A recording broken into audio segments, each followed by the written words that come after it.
സന്നിധി തന്നിൽ നായക. ദൈവത്തിന്റെ വിശുദ്ധ നാമം വാഴ്ത്തപ്പെടുമാറാകട്ടെ. വീണ്ടും മറ്റൊരു പ്രഭാതം കാണുവാൻ സ്വർഗത്തിലെ ദൈവം നമുക്ക് നൽകിയ വിലപ്പെട്ട സമയത്തെ ഓർത്ത് ഞാൻ ദൈവത്തെ സ്തുതിക്കുന്നു. ദൈവം നമ്മെ അനുഗ്രഹിക്കട്ടെ. എല്ലാവർക്കും ഈ മോർണിംഗ് ഡിവോഷനിലേക്ക് സ്വാഗതം. വിശേഷാൽ ഇന്ന് നമ്മൾ ചിന്തിക്കുന്നത് രക്തം പോലെ ചുവപ്പ്. ഇവിടെ കൊടുത്തിരിക്കുന്ന മനപ്പാട് വാക്യം, ചക്കിൽ നിന്ന് രക്തം കുതിരകളുടെ കടിവാളങ്ങളോളം പൊങ്ങി 200 നാഴിക ദൂരത്തോളം ഒഴുകി. വെളിപ്പാട് പുസ്തകം 14:20. ഇന്ന് ലോകത്തിൽ 10,000-ലധികം മുന്തിരികളുണ്ട്.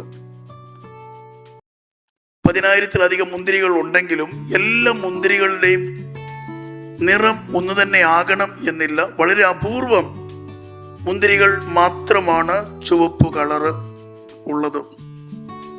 ഈ പദപ്രയോഗം അല്ലെങ്കിൽ ഈ ഒരു വാചകം വെളിപ്പാട് പുസ്തകത്തിൽ 14-ാം അധ്യായത്തിൽ 20-ാമത്തെ വാക്യത്തെ നമ്മൾ ചിന്തിക്കുമ്പോൾ ഇതെന്തിനെയാണ് സൂചിപ്പിക്കുന്നത്? മറ്റ് ഏത് ചെടികളെക്കാൾ അധികം ജനങ്ങളെ സ്വാധീനിക്കുവാൻ മുന്തിരിവള്ളിക്ക് കഴിയും എന്ന് നമുക്കറിയാം. ഈ മുന്തിരിവള്ളിയുടെ അനുഭവം കൂടുതലും കാണുന്നത് പാലസ്തീൻ നാടുകളിലാണ്. പാലസ്തീൻ നാടുകളിൽ പലപ്പോഴും വിരുന്നിന് പോലും വീഞ്ഞു കുടിക്കുന്ന അല്ലെങ്കിൽ വീഞ്ഞു കൊടുത്ത് ജനങ്ങളെ സന്തോഷിപ്പിക്കുന്ന ഒരു പ്രവണത കാണുന്നുണ്ട്. പ്രതീകത്തിൻ്റെ, സ്നേഹത്തിൻ്റെയും സന്തോഷത്തിൻ്റെയും സമൃദ്ധിയുടെയും പ്രതീകമായിട്ടാണ് ഇതിനെ കാണുന്നത്. യിരെമ്യാ പ്രവചനം 2:21 ഫലപ്രദമായ മുന്തിരിവള്ളി അനുസരണത്തിൻ്റെ ചിഹ്നമായിട്ടാണ് കാണുന്നത്. മറിച്ച് കാട്ടുമുന്തിരിവള്ളി എന്ന് പറയുന്നത് അനുസരണക്കേടിൻ്റെയും ഒരു ചിത്രമാണ് നൽകുന്നത്. മുന്തിരി മെതിക്കുന്നത് നഗരത്തിനു പുറത്ത് എന്നാണ് കാണുന്നത്. വാസ്തവത്തിൽ മുന്തിരി ചക്കിനരികെ തന്നെ ഒരു ചക്കുണ്ടാക്കി മുന്തിരി ചവിട്ടി മെതിക്കുന്ന സമ്പ്രദായം കാലകാലങ്ങളിലായി പാലസ്തീൻ നാടുകളിൽ കാണാറുണ്ട്. ഈ നഗരത്തിനു പുറത്ത് ചക്ക് മുന്തിരി മെതിക്കപ്പെട്ടു, അതിൽ നിന്ന് മുന്തിരി ചാറ് ഒഴുകിയെന്ന് നമ്മൾ കാണുന്നുണ്ട്. കർത്താവ് യേശുക്രിസ്തുവിനോടുള്ള ബന്ധത്തിൽ ക്രിസ്തു കഷ്ടം അനുഭവിച്ച നഗരത്തിനു പുറത്ത് ആണ് എന്ന് കാണുന്നത്. വാസ്തവത്തിൽ നഗരത്തിനു പുറത്ത് അനുസരണക്കേടിൻ്റെ, ദൈവകോപത്തിൻ്റെ പാത്രത്തിൽ നിന്ന് ചവിട്ടി മെതിക്കപ്പെടുന്ന ഒരു സാഹചര്യത്തിലേക്ക് പോകുമായിരുന്ന നമ്മളെ കർത്താവ് യേശുക്രിസ്തു നഗരത്തിനു പുറത്ത് അത് റോമൻ പടയാളികളാൽ ചവിട്ടി മെതിക്കപ്പെട്ടു. അതിലൂടെ പുറപ്പെട്ട രക്തം വാസ്തവത്തിൽ അനേകരുടെ നിത്യജീവന് ഇടയായി മാറി എന്ന് വായിക്കുന്നു. കാൽവറിയിൽ, ഗോൽഗോഥായിൽ കർത്താവ് യേശുക്രിസ്തു മെതിക്കപ്പെട്ടു അല്ലെങ്കിൽ കഷ്ടം അനുഭവിച്ചു. എബ്രായ ലേഖനത്തിൽ അപ്പോസ്തലനായ പൗലോസ് എഴുതിയിരിക്കുന്ന ഇങ്ങനെയാണ്: യേശു നഗരത്തിനു പുറത്ത് കഷ്ടം അനുഭവിച്ചു.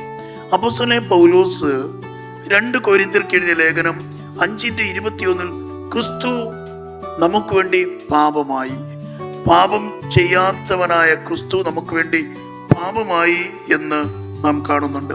പ്രവാചകനായിരിക്കുന്ന യെശയ്യാവ് അതൊരു മശികൈക പ്രവചനമായിട്ടാണ് യെശയ്യാ പ്രവചനം 53-ാം അധ്യായത്തിൽ ക്രിസ്തുവിൻ്റെ കഷ്ടാനുഭവങ്ങളെ വിവരിക്കുന്നതായിട്ട് കാണുവാൻ സാധിക്കുന്നുണ്ട്. അവിടെ നാം വായിക്കുന്നത് ഇങ്ങനെയാണ്: ക്രിസ്തു ദൈവ കോപത്തിൻ്റെ ക്രോധം പാത്രം കുടിച്ചു, അവനെ തകർത്ത് കളവാൻ പിതാവിന് ഇഷ്ടം തോന്നി. കർത്താവ് യേശുക്രിസ്തു മാനവരാശിയുടെ പാപത്തിനു വേണ്ടി ദൈവം തമ്പുരാൻ തൻ്റെ പിതാവിനാൽ അതേ തള്ളപ്പെട്ടവനായി അല്ലെങ്കിൽ പിതാവിനാൽ കൈവിടപ്പെട്ടവനായി ക്രൂശിൽ കിടന്ന് മരിക്കുന്ന ഒരു കാഴ്ച നമ്മൾ കാണുന്നുണ്ട്. ഈ രാവിലെ സമയം എന്നെ കേൾക്കുന്ന പ്രിയമുള്ളവരെ, നമ്മുടെ ജീവിതത്തിൽ കർത്താവ് യേശുക്രിസ്തു കാൽവറിയിൽ ചൊരിഞ്ഞ രക്തം മാനവരാശിയുടെ പാപത്തിന് ഒരു പരിഹാരയാഗമായിരുന്നു.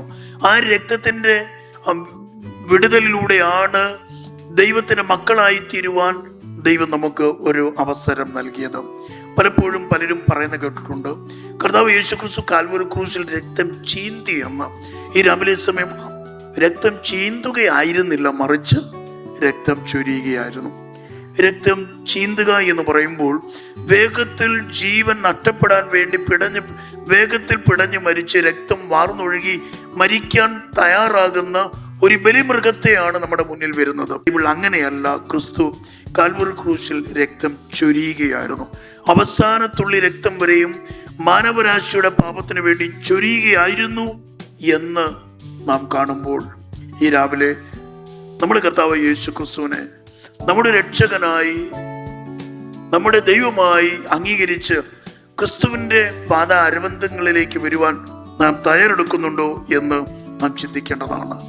യിരെമ്യാ പ്രവചനം 25-ാം അധ്യായത്തിൽ കാണുന്നുണ്ട്. അവിടെ എഴുതിയിരിക്കുന്നത് ഇങ്ങനെയാണ്: ക്രിസ്തുവിന്റെ രണ്ടാം വരവിൽ ദുഷ്ടന്മാരുടെ സംഹാരത്തെ കുറിച്ച് പറയുന്നു. അത്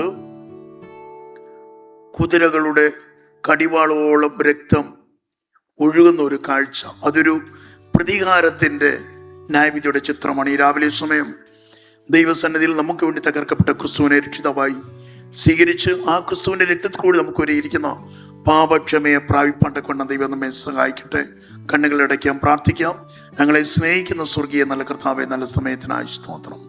ഞങ്ങൾക്കിങ്ങനെ അവിടുന്ന് തകർക്കപ്പെട്ട അനുഭവത്തെക്കുറിച്ച് കേൾപ്പാൻ ഞങ്ങളെ സഹായിച്ചതിനായി സ്തോത്രം. ഇന്ന് പകലിൽ കേട്ട എല്ലാ മക്കളെയും ദൈവരങ്ങളിലേക്ക് സമർപ്പിക്കുന്നു. ഫലപ്രദമായ ഒരു ജീവിതം നയിപ്പാൻ ഞങ്ങളെ സഹായിക്കണം. പ്രാർത്ഥന കേട്ടതിനായി സ്തോത്രം. സകലതും അവിടുത്തെ പ്രിയപുത്രന്റെ നാമത്തിൽ അപേക്ഷിക്കുന്നു. കൃപയോടെ കേൾക്കുമാറാകണമേ. ആമേൻ. ഈ രാവിലെ സമയം ഒരിക്കൽ കൂടി വചനം കേട്ട എല്ലാവരെയും കർത്താവ് അനുഗ്രഹിക്കട്ടെ. ഫലപ്രദമായ ഒരു ജീവിതം നയിപ്പാൻ ദൈവം നമ്മെ സഹായിക്കട്ടെ. ആമേൻ.